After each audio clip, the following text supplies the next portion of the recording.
Everyone, welcome back to my channel. दोस्तों, प्रस्तुत हैं आज आपके समक्ष आज की खबरें। Breaking news. चुनाव ड्यूटी में कोरोना से निधन पर 30 लाख। चुनाव ड्यूटी के दौरान कोरोना से मृत्यु होने पर अनुग्रह राशि भुगतान के निर्देश। पे फिक्सेशन की 3 महीने बढ़ाई जाए समय सीमा। जानिए कब बढ़ेगी सैलरी। जेईई मेन की परीक्षा स्थगित पोखरियाल। और भी बहुत सारी खबरों के साथ मैं आज आपके समक्ष पेश हुआ हूं। अगर आप मेरे चैनल पर नए हैं या अभी तक आपने चैनल को सब्सक्राइब नहीं किया है तो प्लीज़ उसे सब्सक्राइब कर लें, बगल में बेल आइकन को ही प्रेस कर दें। तो आइए दोस्तों, हम दिखाते हैं आपको खबरें विस्तार से। लखनऊ त्रिस्तरीय पंचायत चुनाव में ड्यूटी के दौरान कर्मचारियों का निधन होने पर मिलने वाली अनुग्रह राशि को सरकार ने 2 गुना करते हुए 15 से बढ़ाकर 30 लाख रुपए कर दिया है। अपर मुख्य सचिव मनोज कुमार सिंह ने बताया कि अब तक ड्यूटी के दौरान दुर्घटना जैसे आतंकवादी हिंसा, असामाजिक तत्वों द्वारा हत्या, रोड माइंस व बम ब्लास्ट या हथियारों से अतिक्रमण में मौत पर कर्मचारी के आश्रितों को अनुग्रह राशि प्रदान की जाती है। नई व्यवस्था में कोविड महामारी के कारण होने वाली मौत पर भी 30 लाख रुपए अनुग्रह राशि प्रदान की जाएगी। इसके लिए जिलाधिकारी सभी प्रत्यक्ष व पारिस्थितिक साक्ष्यों और सभी अभिलेखों के साथ अनुग्रह राशि का स्पष्ट उल्लेख करते हुए अपनी सिफारिश सहित राशि के भुगतान का प्रस्ताव राज्य निर्वाचन आयोग को भेजेंगे। केंद्रीय कर्मचारी सेंट्रल गवर्नमेंट एम्प्लॉइज महंगाई भत्ते में होने वाली बढ़ोतरी को लेकर कसम में है, क्योंकि इस बार उन्हें डीए बढ़कर मिलेगा या नहीं, इस पर भी अभी निर्णय नहीं लिया गया है। हालांकि सरकार ने पे फिक्सेशन की समय सीमा को 3 महीने के लिए बढ़ाकर कर्मचारियों को राहत जरूर दी है। इससे उनकी सैलरी में बढ़ोतरी होगी। वित्त मंत्रालय के डिपार्टमेंट ऑफ एक्सपेंडिचर की ओर से जारी किए गए ज्ञापन के तहत 15 अप्रैल से पे फिक्सेशन की डेडलाइन को 3 महीने के लिए बढ़ाया गया है। ये लेबर डिपार्टमेंट की ओर से हाल में संशोधित किए गए नए पे रूल्स पर आधारित होगा। इसका असर कर्मचारियों के 7वें पे कमीशन के अनुसार सैलरी पर पड़ेगा। बेसिक में बढ़ोतरी से कर्मचारियों को अगली सैलरी बढ़ी हुई मिलेगी। केंद्रीय कर्मचारियों को मिला विकल्प। केंद्रीय कर्मचारियों ने पे फिक्सेशन डेडलाइन बढ़ाने की अपील की थी, क्योंकि वो दिए गए वक्त में उसे पूरा नहीं कर पा रहे थे। ऐसे में केंद्र सरकार ने उन्हें राहत देते हुए डेडलाइन बढ़ा दी है। इससे उन्हें 2 विकल्प भी मिलेंगे, जिसके तहत वे चुन सकेंगे कि उन्हें फिक्स्ड पेमेंट प्रमोशन की तारीख के आधार पर चाहिए या इंक्रीमेंट की तारीख के आधार पर। पे फिक्सेशन क्या है? सरकारी कर्मचारियों को उनकी नियुक्ति, प्रमोशन या फाइनेंशियल अपग्रेडेशन की तारीख के आधार पर 1 जनवरी या 1 जुलाई को सैलरी में सालाना बढ़ोतरी मिलती है। पे फिक्सेशन के तहत कर्मचारी जो विकल्प चुनता है उसे उस आधार पर फायदा होता है। पहले 10, 20 और 30 साल पर कर्मचारियों को प्रमोशन अपने आप मिलता था। उस समय एश्योर्ड कैरियर प्रोग्रेशन एसीपी योजना थी। बाद में 7वें वेतन आयोग में इसे बदलकर एश्योर्ड कैरियर प्रोग्रेशन स्कीम यानी कि MACPS कर दिया गया। इसमें ऐसे केंद्रीय कर्मचारियों का सालाना अप्रेजल या इंक्रीमेंट नहीं होगा जिनका प्रदर्शन अच्छा नहीं है। कोरोना के कारण पैदा हुए गंभीर संकट को देखते हुए मई में होने वाली जेईई मेन परीक्षा 2021 स्थगित कर दी गई है। यह जानकारी केंद्रीय शिक्षा मंत्री रमेश पोखरियाल निशंक ने दी। पोखरियाल ने एक ट्वीट में कहा कि कोरोना की वर्तमान स्थिति और छात्रों की सुरक्षा को ध्यान में रखते हुए जेईई मेन मई 2021 सत्र को स्थगित कर दिया गया है। छात्रों को सलाह दी जाती है कि वह आगे के अपडेट के लिए NTA की आधिकारिक वेबसाइट पर नज़र रखें। उल्लेखनीय छात्र समुदाय के लिए राष्ट्रीय टेस्टिंग एजेंसी 4 सत्रों में जेईई मेन 2021 का आयोजन कर रही है। इनमें से 2 सत्र फरवरी में 23 से 26 फरवरी तक और मार्च में 16 से 18 मार्च तक पहले ही संपन्न हो चुके हैं।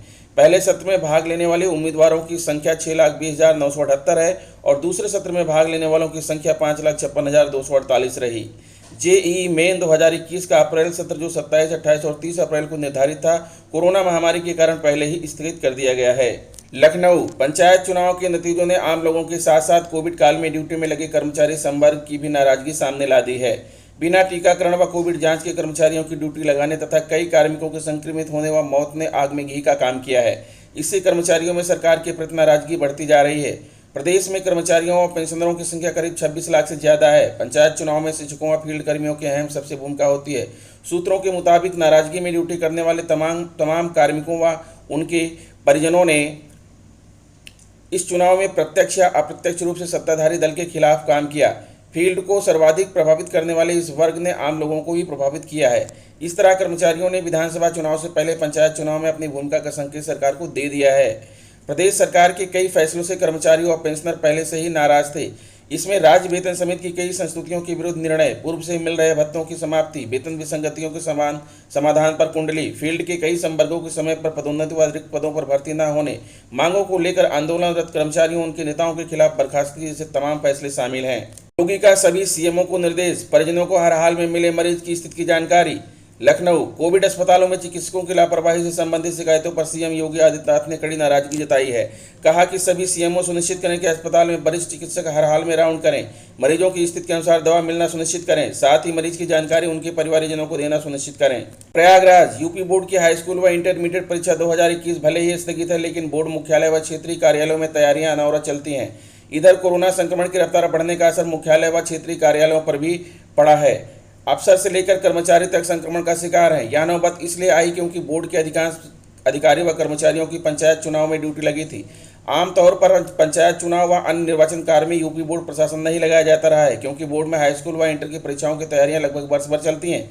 इस बार चुनिंदा अधिकारी व कर्मियों को छोड़कर अधिकांश को चुनाव की जिम्मेदारी सौंपी गई। चुनाव कराकर लौटने वाले संक्रमण का शिकार हैं या फिर घरों में आइसोलेट हैं। बोर्ड के उप सचिव का निधन भी हो चुका है। वहीं कई उप सचिव इन दिनों संक्रमण से जूझ रहे हैं। प्रयागराज क्षेत्रीय कार्यालय के अपर सचिव कई दिनों से अस्पताल में भर्ती हैं। प्रयागराज, उत्तर प्रदेश बेसिक शिक्षा परिषद की ओर से दिसंबर में स्थानांतरित होकर प्रदेश के अलग अलग भागों में गए 700 शिक्षक शिक्षिकाओं को 3 महीने से वेतन नहीं मिला है।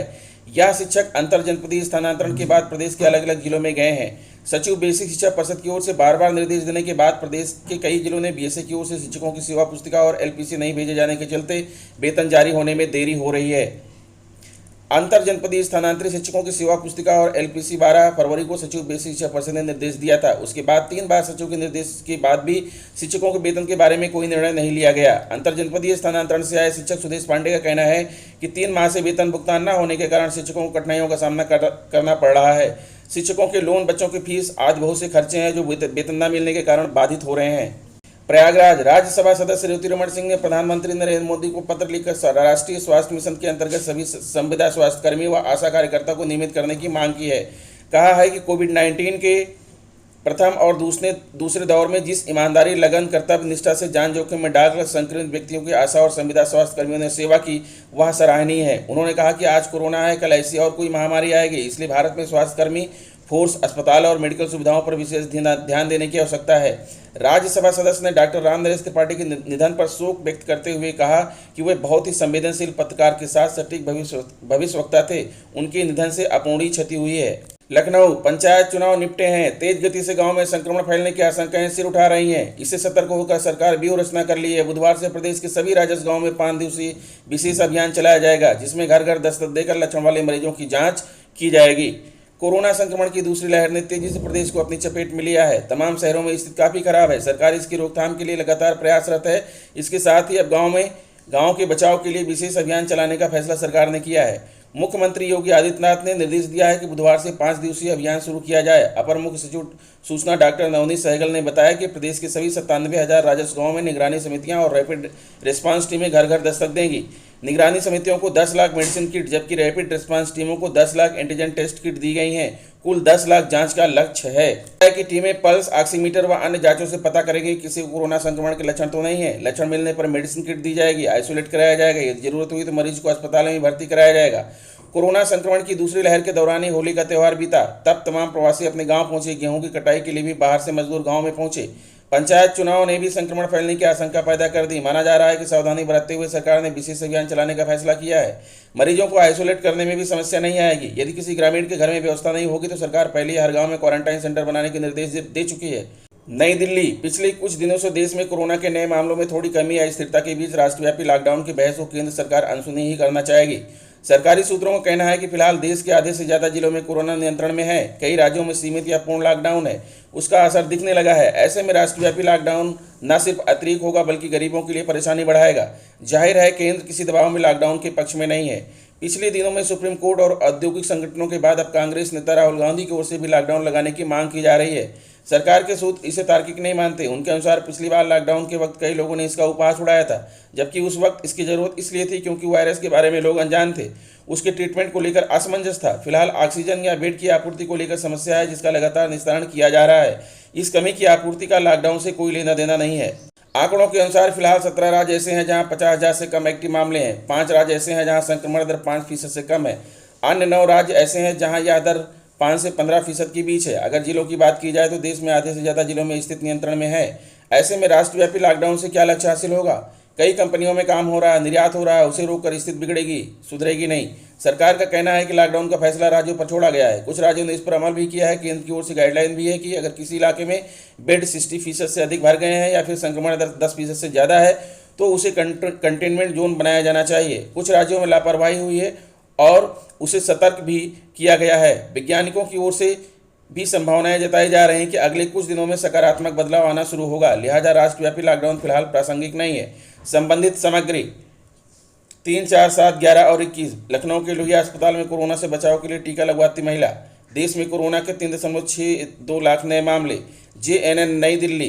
कोरोना संक्रमण के मामलों में फिर वृद्धि हुई है। मरने वालों की संख्या भी बढ़ी है। हालांकि सुकून की बात यह है कि बड़ी संख्या में मरीज संक्रमण मुक्त भी हुए हैं और नए मरीजों और ठीक होने वाले लोगों के बीच का अंतर भी कम हो रहा है। उत्तर प्रदेश समेत कुछ दूसरे सबसे प्रभावित राज्यों में भी नए मामलों में कमी आ रही है। मंगलवार देर रात राज्यों और केंद्र शासित प्रदेशों से मिले आंकड़ों के मुताबिक बीते 24 घंटे के दौरान 3,62,649 नए मामले मिले हैं। 3,18,760 मरीज ठीक हुए हैं और 3,445 और लोगों की मृत्यु हुई है। इसके साथ ही कुल संक्रमितों का आंकड़ा 2,06,38,000 से ज़्यादा हो गया है। इनमें से 1,69,19,000 से ज़्यादा मरीज ठीक हो चुके हैं और 2,25,831 मरीजों की जान भी जा चुकी है।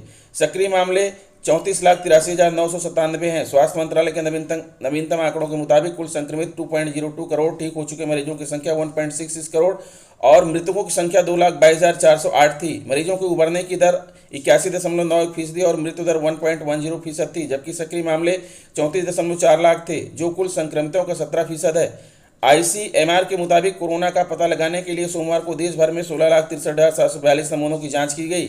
इनको मिलाकर अब तक कुल 29,33,10,000 से ज़्यादा नमूनों का परीक्षण किया जा चुका है। 17 राज्यों में एक्टिव केस 50,000 से कम। स्थिति नियंत्रण में। केंद्र सरकार ने कहा लॉकडाउन का फैसला राज्यों पर छोड़ा गया। हैदराबाद के जू में 8 से संक्रमित। हैदराबाद एजेंसिया हैदराबाद के चिड़ियाघर में 8 एशियाई शेर कोरोना संक्रमित हो गए हैं। CSIR के मुख्य सलाहकार राकेश मिश्र ने बताया कि इन शेरों के लार का सैंपल जांचने के बाद संक्रमण की आशंका सही निकली। तो ये रही दोस्तों आज की प्रमुख खबरें। आशा करता हूं कि वीडियो आपको अच्छा लगा होगा। अगर वीडियो आपको अच्छा लगा है तो please subscribe my channel, press bell icon and share it to other friends. मिलते हैं आपसे नेक्स्ट वीडियो में, तब तक के लिए नमस्कार।